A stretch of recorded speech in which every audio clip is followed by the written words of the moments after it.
2024 has been a great year for manga, with many new releases that all show tons of promise. Today I will be talking about another manga that has impressed me this year, Wild Strawberry by Ide Yonemoto. This sci-fi manga has been an enjoyable read from the very first chapter. It kind of fits into a body morph or body modification category, I don't know what to call it, but it's similar to Tokyo Ghoul, Jigan, and Parasite. All the main characters can manipulate their bodies in some way that makes sense to the world of the story and pushes the plot further. In today's video, I will be introducing you to the story and world of Wild Strawberry and hoping I can convince you to give it a read. Wild Strawberry starts with the main character walking through a convenience store, but as you can see, the rows are filled with vines growing over them. Kingo, the main character, can be seen stealing items. He gets caught by the store owner and shows him a flower from his sleeve.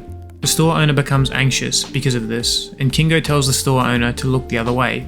The owner doesn't quite buy it and begins chasing Kingo, only for them to encounter a monster. The monster design is quite floral, but has a human face. It fits with the world and is clearly related to the overgrowth of vines and plants around the infrastructure. It attacks the shopkeeper and kills him swiftly. Now we get some exposition. This tells us that 36 years ago, plants engulfed Tokyo and brought the city to a standstill.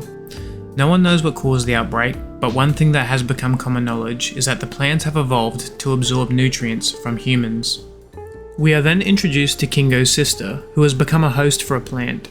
I absolutely adore the art here, the colour adds a lovely touch, and this was the initial panel that convinced me to read Wild Strawberry. The story cuts to a diner where a family is eating. A man next to them is eating erratically and has a vine protruding from his eye. His head explodes in a mix of plants and blood. These are jinka, a parasitic plant that invades the body via pollen and slowly siphons nutrients until they are ready to bloom like what's occurring in this panel. A news report documents what occurred after the blooming. There appears to be a vaccination you can have that prevents you from blooming. With the jinka moving through pollen, it's highly likely that a majority of Tokyo's population is already infected and the vaccine is just suppressing the jinka's ability to bloom. Kingo thinks that if that made the news in that area, it must be pretty peaceful.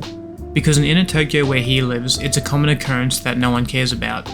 Inner Tokyo is the cheapest to rent and houses a lot of impoverished citizens who cannot afford the vaccination. Kingo grabs the plant burrowed in his sister and tells it it's not allowed to kill her. His sister's name is Kayano. We now get a flashback to Kingo and Kayano living in an orphanage when they were younger. Kingo and Kayano are talking about going to a family restaurant with their future family, when a worker tells them that the director wants to see them. The director tells them that a family wants to adopt them. Kingo is excited while Kayano has a blank expression. When they arrive at their new home, Kayano is clinging to Kingo and he wonders what's wrong with her. Their new guardians ask that one day they will call them Mum and Dad. Kingo begins calling them Mum and Dad immediately and thanks them for taking care of them. Later that night, Kayano wakes him up. Kayano leads him to the stairs where they can hear the adults talking. They are arguing over who gets to eat which child.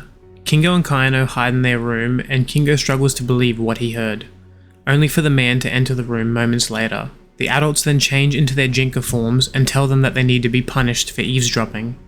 As the jinka are about to eat them, Kingo apologizes to Kayano that he never got to take her to a family restaurant. Before they are killed, Kayano's eye flashes. The jinka is puzzled. A tree-like structure has bloomed from Kayano and then ravages the jinka, tearing it apart. Kingo is shocked that his sister possesses a jinka. When her jinka faces Kingo, Kayano tells it that it can't eat him. The jinka then regresses back into her, showing that she has some kind of control over it. Since that day, her jinka hasn't bloomed again. Kingo wants to remove the jinka from her so that she can live normally. He then spots soldiers patrolling his area and he panics, urging the jinka to burrow back into her. His landlord begins knocking on the door. They are there chasing up overdue rent. Kingo tells them that they will have the rent in a month's time, and the landlord leaves. Kayano asks to sit in the sun, but Kingo tells her to wait a little while longer to make sure the flower funeral service is gone, because if they find her, they will kill her. Kingo works with the flower funeral service and basically cleans the streets of overgrown plants. Kingo talks with his colleague on their break, when he is informed of another jinka blooming. He asks where it happened. When he sees the location, he immediately panics and begins running home, obviously indicating that it happened near his house. When he arrives home, he sees Kayano hanging in the air with her jinka blooming. Kingo is distraught at the sight. Kingo begs the soldiers not to kill Kayano. They tell him that he should be aware that harboring a person who has bloomed is a crime. He tells the soldiers that Kayano can control her jinka. This has the opposite effect he was hoping for. It alarms the soldiers and they raise the alert level of Kaino, saying she may be a special variant. Kingo is then detained as he tries to fight with the soldiers. Kaino tells them not to bully Kingo, but she is incinerated the very next panel. Kingo then passes out, watching his sister die. There is now another flashback that reveals that Kaino and Kingo aren't biological siblings. They most likely lost their parents from some Jinka attack. Kingo promised that he would do his best to be a good big brother for her, even if she becomes a Jinka. He awakes and attacks one of the soldiers, quickly taking his flamethrower and pointing it at his head. He holds him hostage and tells them to stop attacking his sister, or he will kill him. Without hesitation, the chief shoots him in the chest. As he begins bleeding out, Kaino can see him from within the flames. The chief shoots Kingo in the head. Kaino becomes enraged and her Jinka fully blooms in this gorgeous colour spread.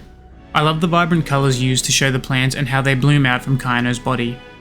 Vines begin coiling around the soldiers' bodies, immobilizing them. Kaino is crying while she does this. Her Jinka covers the surrounding area. After the fight, more soldiers and doctors arrive, and we get some exposition from one of the doctors. Of the 31 soldiers present, none were killed. He is surprised considering the size of the bloom. He asks what happened to the Jinka, and the next panel is Kingo sitting motionless. The Jinka is inside him, and a small vine can be seen protruding from his nose. That concludes chapter 1, and I really enjoyed it. The world is interesting and raises many questions. What are the Jinka exactly? Was this some kind of scientific experiment gone wrong? Has this happened anywhere else in the world? I won't be spoiling any more of the story, so I recommend you go and check out Wild Strawberry for yourself.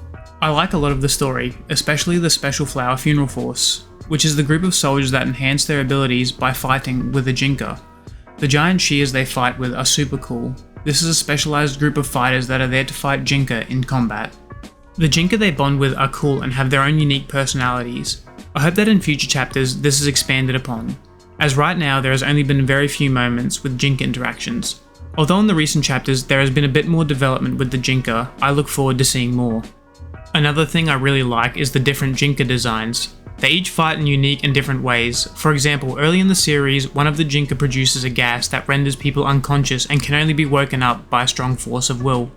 Even after that, the Jinka will make you hallucinate and see them as loved ones, which will cause you to hesitate before attacking.